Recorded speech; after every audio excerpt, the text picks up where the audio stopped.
Frutas Sanchez, exactement. Donc, la troisième génération. C'est le grand-père de mon épouse qui avait établi cette entreprise dans les années 50. Et voilà, donc avec mon épouse, on a repris cette entreprise à mes beaux-parents il y a une dizaine d'années à peu près. Voilà. Vous avez connu le marché gare derrière Perrache? Oui, bien entendu. Bien entendu. Donc ça a été une belle aventure pendant une cinquantaine d'années pratiquement. 48, je crois. 48 ans exactement, voilà, pour être précis. Avant le déménagement et après les quais de Saône. Hein. Exactement, exactement. D'ailleurs, le monsieur Sanchez, donc le fondateur de l'entreprise, avait même créé son entreprise. C'était rue où il y a tous les restaurants là. Rue des Marronniers ouais, ou... c'est ça, rue des Marronniers, où il y avait l'ancien. Ou rue Mercière, c'est rue Mercière, c'est ça. Rue Mercière. Où il y avait encore, il n'y a plus une laiterie. Exactement, exactement.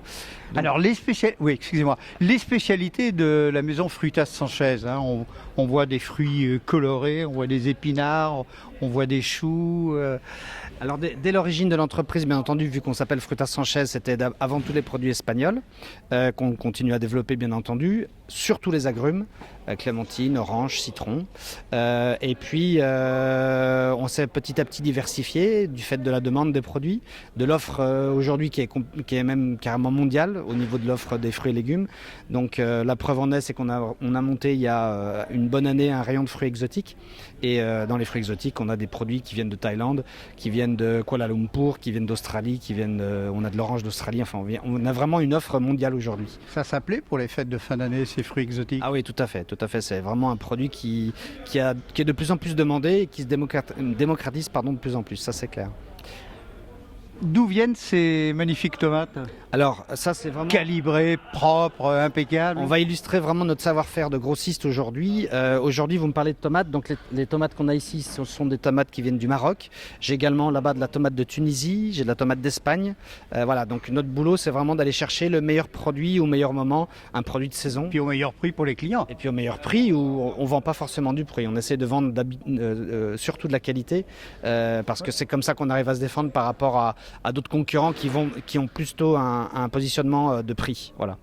Donc nous, on essaie de vendre du goût, on essaie de vendre de la coloration, on essaie de vendre une confection de produits. Voilà, on essaie vraiment de faire de notre métier, de le valoriser au travers du gustatif avant tout. Ça a changé pour vous quelque chose d'important de venir de Perrache à Corba? C'est un changement radical, on a changé de siècle, on a changé d'image, on est fiers aujourd'hui. Changer de siècle, oui, c'est le cas de le dire. On a changé de siècle, complètement, ça c'est clair. C'est une vraie réussite, on voit que les entreprises, parce que je suis également moi vice-président du marché de Gros de Lyon, on voit que les bilans globalement de nos entreprises sont très largement gagnants par rapport à ce déménagement. On est aujourd'hui en copropriété. Même si vous avez investi tous à titre privé pour faire de cet outil le premier marché de gros privé de France. Exactement, donc ça c'est un gros avantage d'avoir pu investir dans nos entreprises, dans nos murs.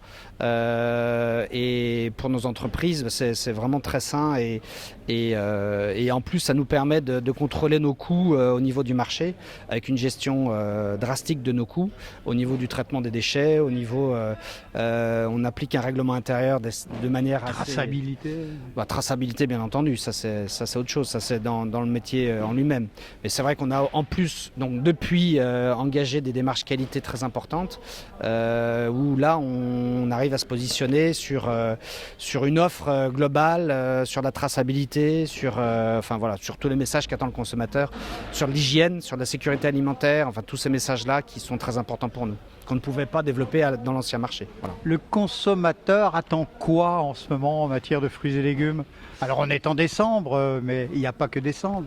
Non, le consommateur attend des messages qui le rassurent. Le consommateur est un petit peu perdu aujourd'hui parce qu'il a beaucoup de messages différents qui lui arrivent dessus. Le bio, l'environnement. Le bio, le producteur, le petit producteur, le carreau, la proximité. Voilà, donc les gens sont un petit peu perdus. Sans parler des labels et des appellations pour d'autres produits. Tout à fait, tout à fait. Alors nous, on va absolument les rassurer. On parle du mot pesticide qui est absolument catastrophique dans notre métier. Il faut savoir que la plupart de nos produits aujourd'hui, chez nous, Frutas Sanchez, je peux m'engager à ce que 85% de mes produits soient produits en culture raisonnée ou en production intégrée, c'est peut-être un terme un peu plus connu, un peu plus actuel. Mais honnêtement, manger des fruits et légumes, ça sera bien meilleur à votre santé que le minimum de risque que vous prenez en mangeant à cause des pesticides. Un produit, ça se lave, ça se nettoie, ça s'épluche, mais il n'y a aucun problème à ce niveau-là. Mais vraiment, c'est garanti. Voilà. Eric, merci. J'oserais vous dire le mot de la fin, FAIM. Vous avez envie de quoi à cet instant précis? Un plat avec l'un de vos légumes préférés et d'actualité? On est à Lyon, capitale mondiale de la gastronomie. Un bon petit gratin de cardon et en dessert un ananas avion et un carpaccio de mangue du Pérou. Voilà. Tout simplement? Tout simplement. Vous buvez quelque chose avec? Ah oui, bien entendu. Un bon petit gigondas. Voilà. Eric Pelou, merci. Bon appétit et puis vive les fruits et légumes. Merci beaucoup. 5 par jour au minimum? Au minimum. Et cuisiner. Vous redécouvrirez toutes les valeurs nutritives, gustatives des légumes, des fruits, mais faites-vous plaisir.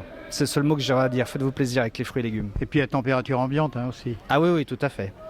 Ne faites pas comme ceux qui prennent une pomme dans le réfrigérateur, qui la croquent et qui disent il n'y a pas de saveur. Exactement, au même titre que le fromage, on le sort au début du repas pour qu'il se... Et le vin, on l'ouvre, comme disent les Bourguignons, on l'ouvre la veille, on le laisse sans bouchon, se reposer tranquillement. Exactement. Des potrons minés. Un fruit, il faut le tempérer. Alors ça, c'est une chose aussi, on parlait des consommateurs tout à l'heure. Il faut que le consommateur réapprenne à conserver ses fruits.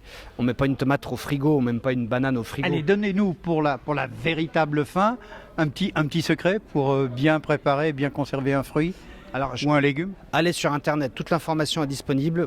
Vous tapez sur Internet Interfel ou... il y a d'autres sites, tapez fruits et légumes, comment conserver un fruit et un légume. Il n'y a aucun problème, ça sera tout expliqué. Mais manger un fruit à température ou un légume à température, ça c'est indispensable pour vraiment découvrir tout son arôme.